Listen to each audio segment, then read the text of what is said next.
नमस्कार एस्पिरेंट, स्वागत है आप सबका आपके अपने यूट्यूब चैनल इंक बुक पर। आज का सेशन बेहद ही महत्वपूर्ण रहने वाला है क्योंकि आज हम लोग डिस्कस करने वाले हैं जनवरी से अप्रैल तक के टॉप 200 करंट अफेयर्स क्वेश्चंस को, जो आपके एग्ज़ाम के रिगार्डिंग बहुत ही इम्पोर्टेंट रहने वाले हैं।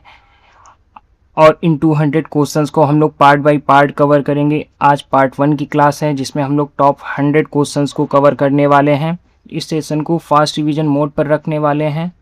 ओनली वन लाइनर क्वेश्चंस को डिस्कस करते हुए चलेंगे, तो पूरा वीडियो ध्यान से देखिएगा और अपना क्लास कैसी लगी उसका फीडबैक आप कमेंट बॉक्स में ज़रूर दीजिएगा। आपके 100 क्वेश्चंस में कितने क्वेश्चन सही हुए उसका स्कोर कमेंट बॉक्स में ज़रूर मेंशन करिएगा।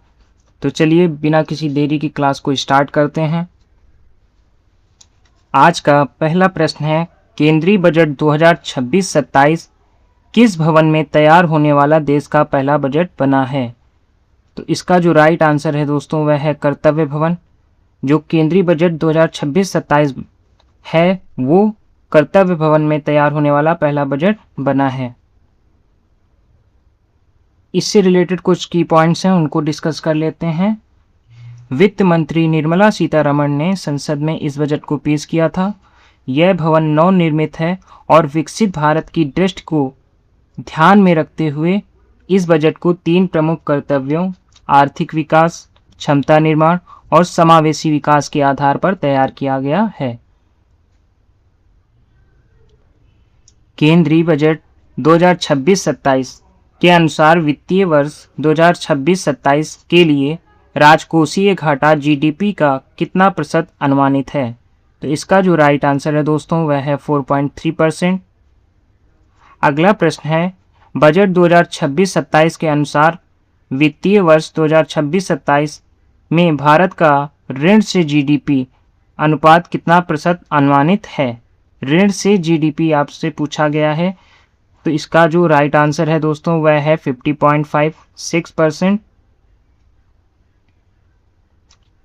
नेक्स्ट, बजट 2026 में घोषित बायोफार्मा शक्ति योजना के लिए अगले 5 वर्षों की अवधि हेतु कितना बजटीय आवंटन किया गया है? यहाँ पर आपको बायोफार्मा शक्ति योजना के लिए अगले 5 वर्षों की अवधि हेतु बजटीय आवंटन पूछा गया है, तो इसका जो राइट आंसर है वह है 10,000 करोड़। तो कितना बजट आवंटित हुआ है? 10,000 करोड़ रुपए। अगला प्रश्न, घरेलू विनिर्माण को बढ़ावा देने के लिए इलेक्ट्रॉनिक्स घटक विनिर्माण योजना का बजट बढ़ाकर कितना कर दिया गया है? तो इसका जो राइट आंसर है वह है 40,000 करोड़ रुपए इसका बजट कर दिया गया है। लॉजिस्टिक बुनियादी ढांचे को आत्मनिर्भर बनाने के लिए 5 वर्षों हेतु घोषित कंटेनर विनिर्माण योजना का बजट कितना है? तो इसका जो राइट आंसर है दोस्तों 10,000 करोड़ इसका बजट है। बजट 2026-27 में सार्वजनिक पूंजीगत व्यय पब्लिक कैपिटल एक्सपेंडिचर को बढ़ाकर कितना करने का प्रस्ताव है? तो इसका जो राइट आंसर वह है 12.2 लाख करोड़ रुपए। और इसमें लगभग कितने % की वृद्धि की गई है? तो इसमें लगभग 9% की वृद्धि करके 12.2 लाख करोड़ किया गया है। पुराने विनिर्माण क्षेत्रों की दक्षता में सुधार के लिए बजट में कितने पारंपरिक औद्योगिक क्लस्टरों को पुनर्जीवित करने की घोषणा की गई है? तो इसका जो राइट आंसर है वह है 200 क्लस्टर। 200 क्लस्टर को पुनर्जीवित करने की घोषणा की गई है। बजट 2026-27 में एमएसएमई क्षेत्र के लिए घोषित नए एसएमई विकास कोष की राशि कितनी है? एसएमई विकास कोष की राशि आपसे पूछी गई है, तो इसकी जो राशि है वह है 10,000 करोड़ रुपए। दोस्तों जितने हम लोगों ने अभी क्वेश्चंस किए हैं इनमें से 3 क्वेश्चन ऐसे आए हैं जिनके आंसर 10,000 करोड़ रुपए हैं, तो उन क्वेश्चंस को थोड़ा ध्यान से देखिएगा कहीं कन्फ्यूजन आपको ना हो जाए, इसलिए अच्छे से उनको कवर कीजिएगा। सूक्ष्म उद्योगों को जोखिम पूंजी प्रदान करने के लिए आत्मनिर्भर भारत कोष सेल्फ रिलायंट इंडिया फंड में कितनी अतिरिक्त राशि आवंटित की गई है? कितनी अतिरिक्त राशि पूछी गई है आपसे, तो अतिरिक्त राशि जो आवंटित हुई है वह है 2000 करोड़ रुपए। बजट 2026-27 में घोषित किया गया नया आयकर अधिनियम 2025 आधिकारिक रूप से किस तिथि से प्रभावी हुआ है? यहाँ पर तिथि पूछी गई है, किस तिथि से प्रभावी हुआ है, तो यह 1 अप्रैल 2026 से प्रभावी हुआ है। आईटी सेवाओं के लिए सेफ हार्बर का लाभ उठाने की सीमा को बजट 2026-27 में 300 करोड़ रुपए से बढ़ाकर कितना किया गया है? 300 करोड़ रुपए से बढ़ाकर इसे कितना कर दिया गया है? इसे 2000 करोड़ रुपए कर दिया गया है। कर अपीलों में मुकदमेबाजी को कम करने के लिए कोर्ट टैक्स डिमांड पर लिया जाने वाला प्री पेमेंट 20% से घटाकर कितना किया गया है? तो इसका जो राइट आंसर है वह है 10%। रणनीतिक खनिज सुरक्षा सुनिश्चित करने के लिए किन राज्यों में समर्पित दुर्लभ मृदा गलियारे स्थापित किए जाएंगे? तो इसका जो राइट आंसर है वह है ओडिशा, केरल, आंध्र प्रदेश, तमिलनाडु। तो इन 4 राज्यों में यह गलियारे स्थापित किए जाएंगे। पारंपरिक चिकित्सा पद्धतियों को बढ़ावा देने के लिए देश में कितने नए अखिल भारतीय आयुर्वेद संस्थान स्थापित किए जाएंगे? यहाँ पूछा गया है आपसे कितने नए अखिल भारतीय आयुर्वेद संस्थान स्थापित किए जाएंगे, तो इसका जो राइट आंसर है वह है 3 नए अखिल भारतीय आयुर्वेद संस्थान स्थापित किए जाएंगे। प्रमुख औद्योगिक और लॉजिस्टिक गलियारों के पास कुशल जनशक्ति विकसित करने के लिए कितनी यूनिवर्सिटी टाउनशिप बनाने का प्रस्ताव है? तो इसका जो राइट आंसर है वह है 5 टाउनशिप। देश की सांस्कृतिक धरोहर को वैश्विक पर्यटन स्थल बनाने के लिए बजट में लोथल, धौलावीरा सहित कितने पुरातात्विक स्थलों के विकास की घोषणा की गई है? तो इसका जो राइट आंसर है वह है 15 पुरातात्विक स्थल के विकास की घोषणा की गई है। इस प्रश्न से रिलेटेड कुछ जो इम्पोर्टेंट पॉइंट्स हैं उनको हम लोग डिस्कस कर लेते हैं। अब चुनिंदा स्थल कौन कौन से हैं? तो चुनिंदा स्थल में लोथल, धौलावीरा के अलावा राखीगढ़ी, सारनाथ, हस्तिनापुर, लेह पैलेस और आदिच नलूर भी हैं। इन 15 प्रमुख स्थलों में ये शामिल हैं। स्थलों पर सुनियोजित पैदल मार्ग, आकर्षक स्टोरी टेलिंग टेक्निक्स और व्याख्या केंद्र स्थापित किए जाएंगे। डिजिटल पहल, तो विरासत स्थलों के दस्तावेजीकरण के लिए एक राष्ट्रीय गंतव्य डिजिटल ज्ञान ग्रिड बनाया जाएगा। कौशल विकास, IIM के सहयोग से 12 सप्ताह का कार्यक्रम चलाकर 10,000 टूरिस्ट गाइडों के कौशल को उन्नत किया जाएगा। कितने टूरिस्ट गाइडों के कौशल को उन्नत किया जाएगा? तो 10,000 टूरिस्ट गाइडों के कौशल को उन्नत किया जाएगा। दीर्घकालिक ऊर्जा सुरक्षा सुनिश्चित करने के लिए कार्बन कैप्चर तकनीकों हेतु 5 वर्षों में कितना बजटीय आवंटन घोषित किया गया है? तो इसका जो राइट आंसर है वह है 20,000 करोड़ रुपए।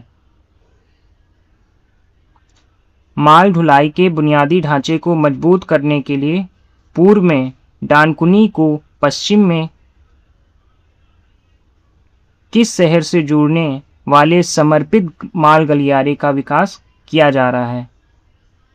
आपसे क्वेश्चन किया गया है माल ढुलाई के बुनियादी ढांचे को मजबूत करने के लिए पूर्व में डानकुनी को पश्चिम में किस शहर से जोड़ने वाले समर्पित माल गलियारे का विकास किया जा रहा है? इसका जो राइट आंसर है वह है सूरत। अब इसकी कुल लंबाई क्या रहने वाली है? तो यह कॉरिडोर जो है लगभग 2052 किलोमीटर लंबा है। मार्ग यह गलियारा पश्चिम बंगाल से शुरू होकर ओडिशा, छत्तीसगढ़, मध्य प्रदेश और महाराष्ट्र से होते हुए गुजरात, सूरत तक जाएगा। उद्देश्य क्या है?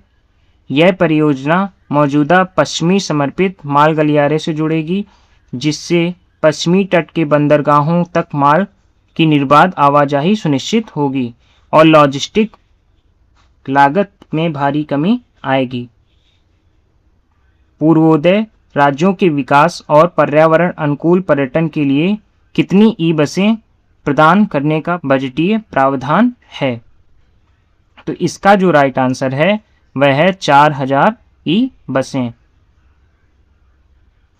क्षेत्र और उद्देश्य क्या हैं?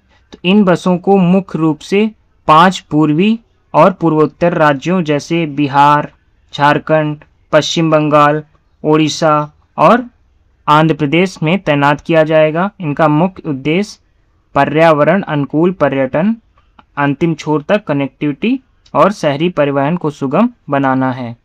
पूर्वोदय मिशन, तो पूर्वोदय मिशन क्या है?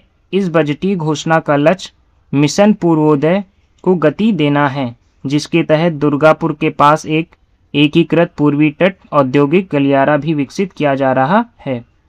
पर्यटन स्थलों का विकास, तो इन 4000 ई बसों के माध्यम से क्षेत्र के 5 प्रमुख पर्यटन स्थलों को जोड़ा और विकसित किया जाएगा।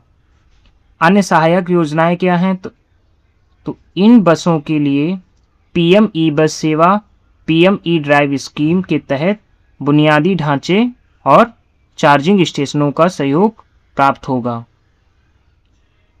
फरवरी 2026 में संपन्न हुए अंडर 19 पुरुष क्रिकेट विश्व कप 2026 का खिताब किसने जीता? तो इसका जो राइट आंसर है वह है भारत। अंडर 19 पुरुष क्रिकेट विश्व कप 2026 के फाइनल मुकाबले में भारत ने किस देश को पराजित किया? इंग्लैंड। तो इंग्लैंड को भारत ने फाइनल मुकाबले में पराजित किया था। अंडर 19 पुरुष क्रिकेट विश्व कप 2026 के फाइनल मैच में किसे प्लेयर ऑफ द मैच घोषित किया गया? किसे प्लेयर ऑफ द मैच घोषित किया गया? तो वैभव सूर्यवंशी को प्लेयर ऑफ द मैच घोषित किया गया था। अंडर 19 पुरुष क्रिकेट टीम विश्व कप 2026 फाइनल मुकाबले में भारतीय बल्लेबाज वैभव सूर्यवंशी ने कितने रनों की ऐतिहासिक पारी खेली? 175 रन की उन्होंने ऐतिहासिक पारी खेली थी। अंडर 19 पुरुष क्रिकेट विश्व कप 2026 की मेजबानी किन 2 देशों ने संयुक्त रूप से की? संयुक्त रूप से किन 2 देशों ने की? तो इसका जो राइट आंसर है जिम्बाब्वे और नामीबिया ने मेजबानी की थी। अगला प्रश्न है, प्रतिष्ठित रणजी ट्रॉफी 2025-26 का खिताब किस टीम ने पहली बार जीतकर इतिहास रचा? तो इसका जो राइट आंसर है वह है जम्मू एंड कश्मीर। जम्मू एंड कश्मीर ने यह खिताब पहली बार जीता। रणजी ट्रॉफी 25-26 के फाइनल मुकाबले में जम्मू कश्मीर ने पहली पारी की बढ़त के आधार पर किसे हराया? इसका राइट आंसर है कर्नाटक। कर्नाटक को हराया था। रणजी ट्रॉफी 25-26 में जम्मू और कश्मीर टीम के कप्तान कौन थे? तो जम्मू और कश्मीर टीम के कप्तान जो थे वह थे पारस डोगरा। दोस्तों, आज की क्लास में हम लोग इंटरनेशनल लेवल पे जो क्वेश्चंस बन सकते हैं आपके एग्ज़ाम में वो भी डिस्कस करेंगे और स्पोर्ट्स से रिलेटेड जो हैं उनको भी डिस्कस करेंगे। तो मिक्स क्वेश्चन रहने वाले हैं, इसलिए वीडियो में एंड तक जुड़े रहिएगा। सभी क्वेश्चन आपके एग्ज़ाम के रिगार्डिंग बहुत इंपॉर्टेंट होने वाले हैं, इसलिए हर एक क्वेश्चन को आप एंड तक देखिएगा। रणजी ट्रॉफी 25-26 टूर्नामेंट में सर्वाधिक 60 विकेट लेकर प्लेयर ऑफ द टूर्नामेंट कौन बने? तो इसका जो राइट आंसर है आकिब नबी डार। इन्होंने सर्वाधिक 60 विकेट लिए थे।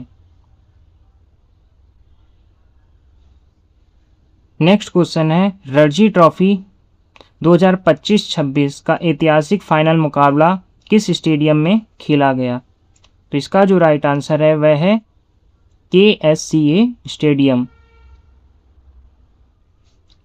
मार्च 2026 में घोषित 98वें अकादमी पुरस्कार में किस फिल्म को सर्वश्रेष्ठ फिल्म चुना गया? इसका जो राइट आंसर है वह है one battle after another.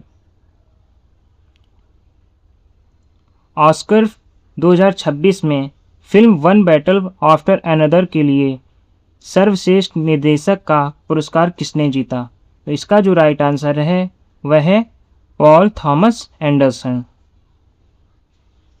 Oscar 2026 में फिल्म सिनर्स में उत्कृष्ट अभिनय के लिए सर्वश्रेष्ठ मुख्य अभिनेता का पुरस्कार किसे मिला? तो इसका जो राइट आंसर है वह है माइकल बी जॉर्डन। ऑस्कर 2026 में ऐतिहासिक फिल्म हैमनेट में सर्वश्रेष्ठ मुख्य अभिनेत्री का पुरस्कार किसने जीता? तो इसका जो राइट आंसर है वह है जेसी बर्कले। ऑस्कर 2026 में सर्वश्रेष्ठ सहायक अभिनेता का पुरस्कार किसने जीता? तो इसका जो राइट आंसर है वह है शॉन पेन ने। तो शॉन पेन ने सर्वश्रेष्ठ सहायक अभिनेता का पुरस्कार जीता था। और अगर आपसे पूछा जाए हैमनेट फिल्म के लिए सर्वश्रेष्ठ मुख्य अभिनेत्री का पुरस्कार किसने जीता? तो जेसी बर्कले जी ने इस पुरस्कार को जीता।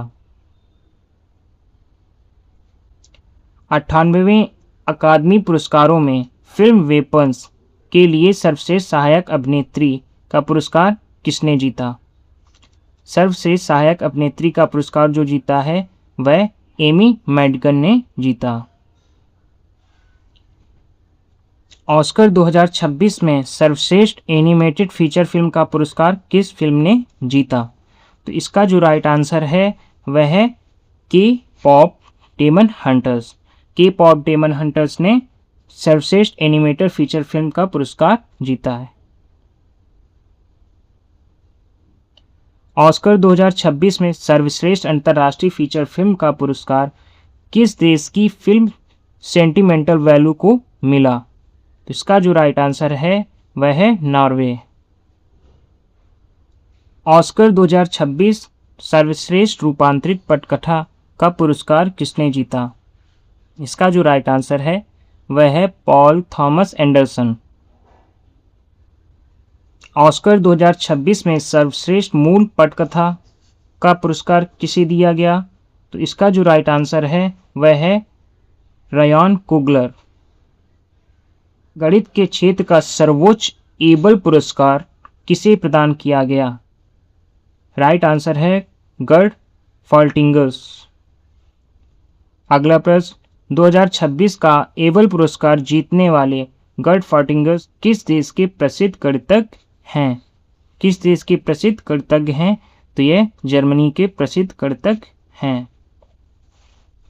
वास्तुकला का नोबेल माने जाने वाले प्रित्जकर पुरस्कार 2026 का विजेता किसे घोषित किया गया है? यह आंसर जो है इनका वह है स्मिलेंजन रेडिक क्लार्क को। प्रित्जकर पुरस्कार 2026 जीतने वाले स्मिलेंजन रेडिक क्लार्क किस लैटिन अमेरिकी देश से संबंधित हैं? तो इसका जो राइट आंसर है वह है चिली। यह चिली देश से संबंधित हैं। मई 2026 में आयोजित 79वें कॉन फिल्म महोत्सव में किस फिल्म ने सर्वोच्च सम्मान पॉम डी ओर जीता? तो इसका जो राइट आंसर है वह है फ्योर्ड। कॉन फिल्म महोत्सव 2026 में रूसी निर्देशक आंद्रेई जोंगित्सेव की किस फिल्म को द्वितीय सर्वोच्च सम्मान ग्रैंड प्रिक्स मिला? तो इसका जो राइट आंसर है वह है मिनोटॉर। कॉन फिल्म महोत्सव 2026 में किस फिल्म निर्देशक को संयुक्त रूप से सर्वश्रेष्ठ निर्देशक का पुरस्कार दिया गया? तो इसका जो राइट आंसर है वह है जेवियर कॉल्वो, जेवियर एम्ब्रोसी और पाव्लिकोवस्की। इन लोगों को यह पुरस्कार संयुक्त रूप से दिया गया है। मई 2026 में घोषित केरल विधानसभा चुनाव के परिणामों में किस मोर्चे ने पूर्ण बहुमत प्राप्त किया? इसका जो राइट आंसर है वह है संयुक्त लोकतांत्रिक मोर्चा यानी कि यूडीएफ। केरल विधानसभा चुनाव 2026 में पूर्ण बहुमत हासिल करने वाले संयुक्त लोकतांत्रिक मोर्चे यानी कि यूडीएफ ने कुल कितनी सीटों पर जीत दर्ज की? तो 102 सीटों पर इन्होंने जीत दर्ज की। आज का 50वां क्वेश्चन, केरल चुनाव 2026 के लिए संयुक्त लोकतांत्रिक मोर्चे यूडीएफ का आधिकारिक चुनावी नारा क्या था? तो इसका जो नारा था वह था केरलम जायुक्कुम यूडीएफ नायुक्कुम। केरलम जायुक्कुम यूडीएफ नायुक्कुम, यह इसका राइट आंसर है। अगला प्रश्न, तमिलनाडु विधानसभा चुनाव 2026 में किस नवनिर्मित दल ने सबसे बड़ी पार्टी बनकर द्रविड़ राजनीति के एकाधिकार को चुनौती दी? इसका जो राइट आंसर है वह है टीवीके यानी तमिलगा वेत्री कड़गम। तमिलनाडु विधानसभा चुनाव 2026 के बाद किसने राज्य के नए मुख्यमंत्री के रूप में शपथ ली? इसका जो राइट आंसर है वह है सी जोसेफ विजय। सी जोसेफ विजय ने नए मुख्यमंत्री के रूप में शपथ ली है। दोस्तों, ये जितने भी हम लोग क्वेश्चंस को डिस्कस कर रहे हैं ये आपके एग्ज़ाम के रिगार्डिंग बहुत ही महत्वपूर्ण रहने वाले हैं। आप बिना स्किप किए एंड तक जुड़े रहिएगा, हर एक क्वेश्चन इम्पॉर्टेंट होने वाला है। आगे जो भी क्वेश्चंस आने वाले हैं वो इससे और भी इम्पॉर्टेंट रहने वाले हैं आपके एग्ज़ाम के रिगार्डिंग, इसलिए एंड तक बिना स्किप किए सेशन को ज़रूर देखिएगा। हर एक क्वेश्चन इम्पॉर्टेंट होने वाला है। इन 100 क्वेश्चन में जो भी आपका स्कोर रहा हो उसको आप एंड में कमेंट बॉक्स में ज़रूर मेंशन करिएगा। तमिलनाडु की 234 सदस्यीय विधानसभा चुनाव में तमिलगा वेत्री कड़गम टीवीके ने कितनी सीटों पर जीत हासिल की? इसका जो राइट आंसर है वह है 108। 108 सीटों पर इन्होंने जीत हासिल की। तमिलनाडु के नए मुख्यमंत्री सी जोसेफ विजय ने किस स्थिति को पद और गोपनीयता की शपथ ली? इसका जो राइट आंसर है वह 10 मई 2026। अप्रैल 2026 में जारी विश्व प्रेस स्वतंत्रता सूचकांक 2026 में भारत 180 देशों की सूची में किस स्थान पर फिसल गया है? तो इसका जो राइट आंसर है वह है 157वें स्थान पर।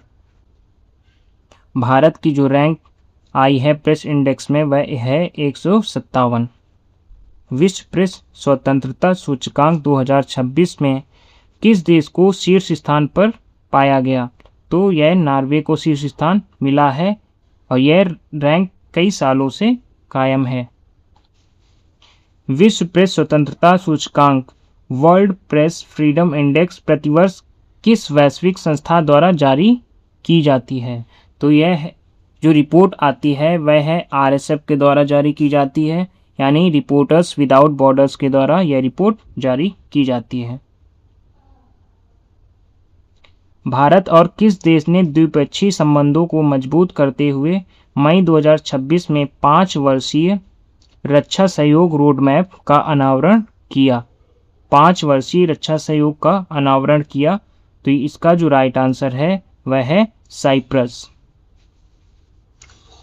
मई 2026 में प्रसिद्ध लॉसेंट पत्रिका में प्रकाशित वैश्विक अध्ययन के अनुसार 2023 में दुनिया भर में मानसिक विकारों के कुल कितने मामले दर्ज किए गए? यहाँ पर आपसे पूछा गया है जो लॉन्सेट पत्रिका में प्रकाशित वैश्विक अध्ययन हुआ 2023 के अनुसार, तो दुनिया भर में जो मानसिक विकार के कुल मामले दर्ज किए गए उनकी संख्या क्या है? तो 1.17 बिलियन मामले दर्ज किए गए। लॉसेंट अध्ययन के अनुसार 1990 से 2023 के बीच वैश्विक स्तर पर मानसिक विकारों के मामलों में कितने प्रतिशत की चिंताजनक वृद्धि दर्ज की गई? तो 95% की चिंताजनक वृद्धि दर्ज की गई है। भारतीय रिजर्व बैंक आरबीआई ने वित्तीय वर्ष 2025-26 में रुपए के मूल्य को स्थिर रखने के लिए कुल कितने डॉलर की रिकॉर्ड शुद्ध बिक्री की है? तो इसका जो राइट आंसर है वह है 53.1 बिलियन डॉलर। केंद्रीय धान अनुसंधान संस्थान द्वारा विकसित पौधों के लिए विश्व के पहले AI design genome editing platform का नाम क्या है? तो इसका जो नाम है वह है प्लांट ओपन क्रिस्पर-1। प्लांट ओपन क्रिस्पर-1 नामक जीनोम एडिटिंग तकनीक का सफल परीक्षण किस मॉडल फसल पर किया गया? तो इसका जो राइट आंसर है वह है चावल यानी धान। नीति आयोग की ease of doing R&D in India report के अनुसार भारत का सकल अनुसंधान व विकास खर्च वर्तमान में जीडीपी का कितना प्रतिशत है? इसका जो राइट आंसर है वह है 0.65%। भारतीय नौसेना ने हॉर्मुज़ जल मरुमध्य में तनाव के बीच भारत आने वाले जहाज़ों की सुरक्षा के लिए कौन सा ऑपरेशन शुरू किया? इसका जो राइट आंसर है वह है ऑपरेशन ऊर्जा सुरक्षा। आयकर विभाग द्वारा करदाताओं की व्यावहारिक सहायता के लिए अप्रैल 2026 में लॉन्च किए गए एआई चैटबॉट का नाम क्या है? इसका जो राइट आंसर है वह है कर साथी। तो यह कर साथी जो है वह करदाताओं की मदद के लिए बनाया गया है। दीनदयाल अंत्योदय योजना NRLM के तहत नमो ड्रोन दीदी योजना में कौन सा राज्य महिला ड्रोन पायलट प्रशिक्षित करने में शीर्ष पर रहा है? तो इसका जो राइट आंसर है वह है कर्नाटक। कर्नाटक इस पर शीर्ष पर रहा है। किस देश के अंतरिक्ष वैज्ञानिकों ने चंद्र उल्कापिंड के नमूनों से सीरियम मैग्नीशियम चेंजेसाइट नामक नए चंद्र खनिज की खोज की है? तो इसका जो राइट आंसर है वह है चीन यानी चाइना। चेंजेसाइट चंद्र खनिज किस उल्कापिंड के विश्लेषण से खोजा गया है जो चीन में खोजा जाने वाला पहला चंद्र उल्कापिंड है? तो इसका जो राइट आंसर है वह है पाक्की 005। हाल ही में बोटिंग पर प्रतिबंध के कारण चर्चा में रही पायकारा झील किस राज्य में स्थित है? तो इसका जो राइट आंसर है वह है तमिलनाडु। यह जो झील है वह तमिलनाडु में स्थित है। नशीली दवाओं की मांग को कम करने के लिए सामाजिक न्याय और अधिकारिता मंत्रालय ने हाल ही में कौन सा एक नया ऐप लॉन्च किया है? इसका जो राइट आंसर है वह है नशा मुक्त भारत अभियान 2.0। 26 अप्रैल को आयोजित विश्व बौद्धिक संपदा दिवस 2026 का मुख्य विषय क्या था? यानी आपसे थीम पूछी गई है। तो इसकी जो थीम थी वह थी बौद्धिक संपदा और खेल रेडी सेट इनोवेट, यानी IPN sports ready set innovate इसका राइट आंसर हो जाएगा। विश्व बौद्धिक संपदा दिवस प्रतिवर्ष किस तिथि को मनाया जाता है? तो इसका जो राइट आंसर है वह है 26 अप्रैल। 26 अप्रैल को यह प्रतिवर्ष मनाया जाता है। जलकुंभी हटाने के प्रयासों के कारण खबरों में रहा नागपुर का सबसे पुराना बड़ा अंबाझरी तालाब किस ऐतिहासिक राजवंश से जुड़ा है? तो यह जो तालाब है यह भोसले राजवंश से जुड़ा है। हरियाणा का पहला नक्षत्र उद्यान किस वन्यजीव अभयारण्य में विकसित किया गया? तो इसका जो राइट आंसर है वह है सरस्वती वन्यजीव अभयारण्य। पनडुब्बी ज्वालामुखी विस्फोट के कारण खबरों में रहा बिस्मार्क सागर किस महासागर में स्थित है? तो इसका जो राइट आंसर है वह है प्रशांत महासागर।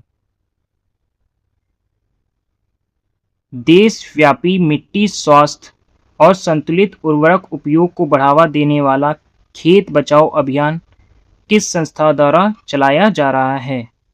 तो इसका जो राइट आंसर है वह है भारतीय कृषि अनुसंधान परिषद द्वारा चलाया जा रहा है। इसे एक जो कृषि मंत्रालय है, किसान कल्याण मंत्रालय, वो भी साथ में चला रहा है। अगर आपसे पूछा जाता है और उसमें ऑप्शन में कृषि अनुसंधान परिषद नहीं मिलता है और ऑप्शन केंद्रीय कृषि एवं किसान कल्याण मंत्रालय दिया जाता है, तो वो भी राइट आंसर होगा, क्योंकि ये दोनों ही इस अभियान को चला रहे हैं।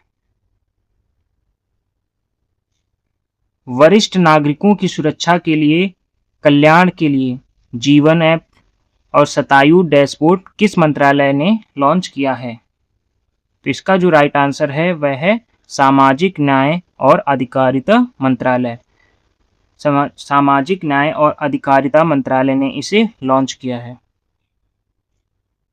मध्य प्रदेश के प्रसिद्ध रातापानी टाइगर रिजर्व का नाम बदलकर किस पुरातत्वविद के नाम पर रखने की घोषणा की गई है? तो इसका जो राइट आंसर है वह है डॉक्टर विष्णु श्रीधर वाकणकर। पुरातात्विक महत्व का भीमबेटका क्षेत्र किस टाइगर रिजर्व के वन्यजीव गलियारे से सीधे जुड़ा हुआ है? पुरातात्विक महत्व का भीमबेटका क्षेत्र किस टाइगर रिजर्व के वन्यजीव गलियारे से सीधा जुड़ा हुआ है? तो इसका जो राइट आंसर है वह है रातापानी टाइगर रिजर्व।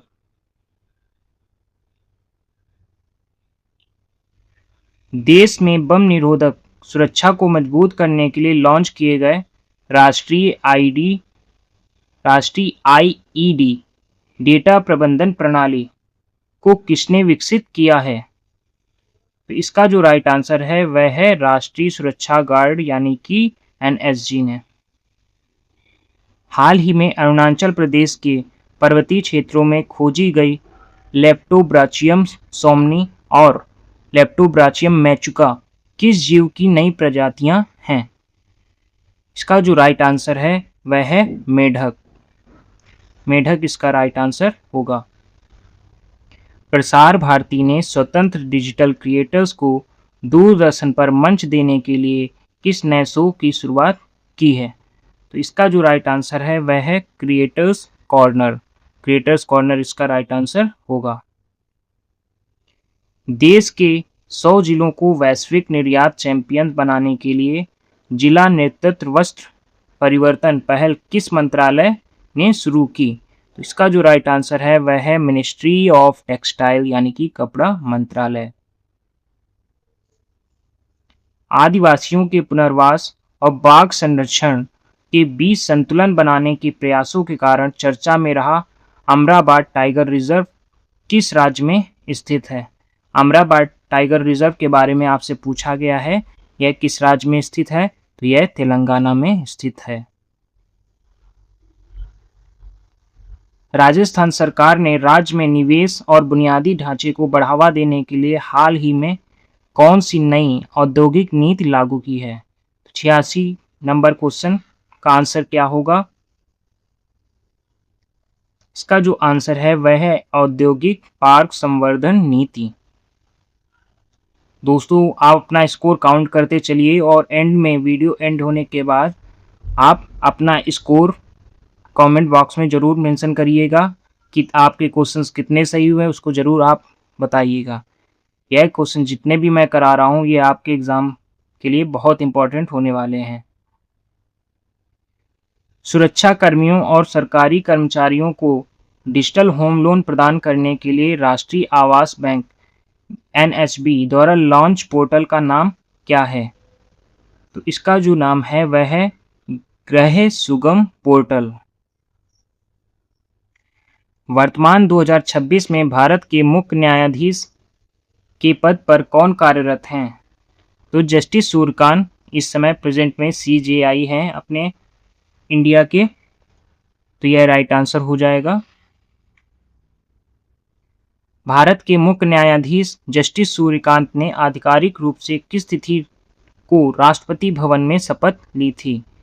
तो 24 नवंबर 2025 को इन्होंने शपथ ली थी।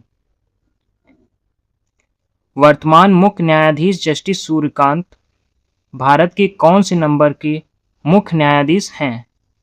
तो ये 53वें मुख्य न्यायाधीश बने हैं।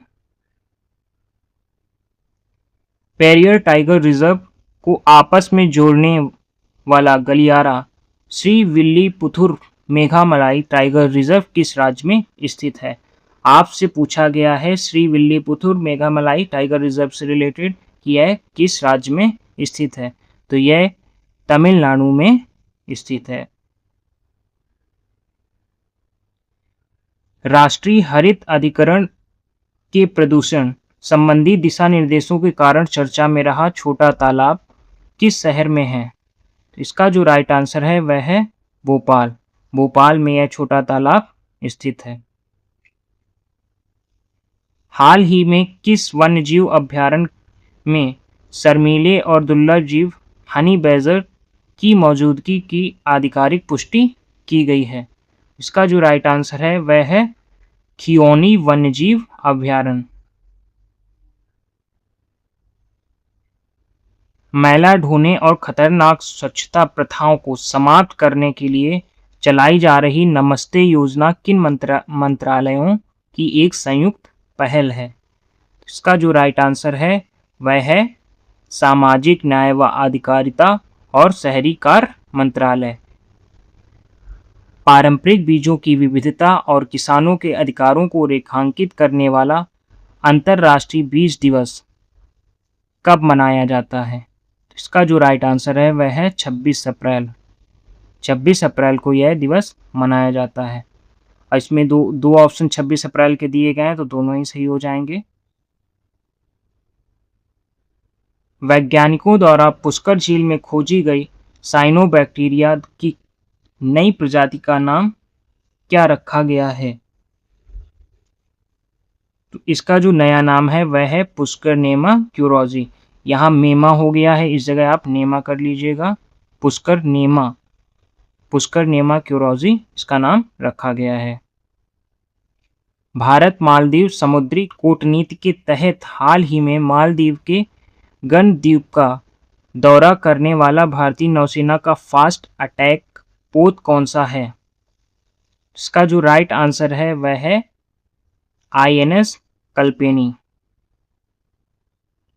इजराइल और पश्चिम एशिया में जारी कूटनीतिक तनाव के कारण चर्चा में रहा बनेई मेनासे समुदाय मुख्य रूप से भारत के किन राज्यों में पाया जाता है? तो मणिपुर और मिजोरम में यह समुदाय पाया जाता है।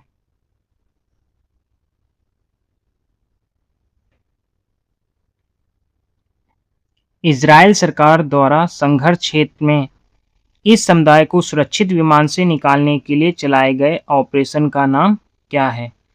इजराइल सरकार द्वारा संघर्ष क्षेत्र से इस समुदाय को सुरक्षित विमान से निकालने के लिए चलाए गए ऑपरेशन का नाम क्या है? तो इस ऑपरेशन का नाम था ऑपरेशन विंग्स ऑफ डॉन। और आज की क्लास का और पार्ट 1 का लास्ट क्वेश्चन है, मिशन मौसम के तहत महाबलेश्वर में अत्याधुनिक X band Doppler weather radar किसने स्थापित किया है? X band Doppler weather radar किसने स्थापित किया है? इसका जो राइट आंसर है वह है भारतीय उष्णकटिबंधीय मौसम विज्ञान संस्थान यानी IITM पुणे ने। तो दोस्तों ये थे आज के प्रश्न। पार्ट 1 क्लास में आज हम लोगों ने 100 करंट अफेयर्स क्वेश्चंस को डिस्कस किया।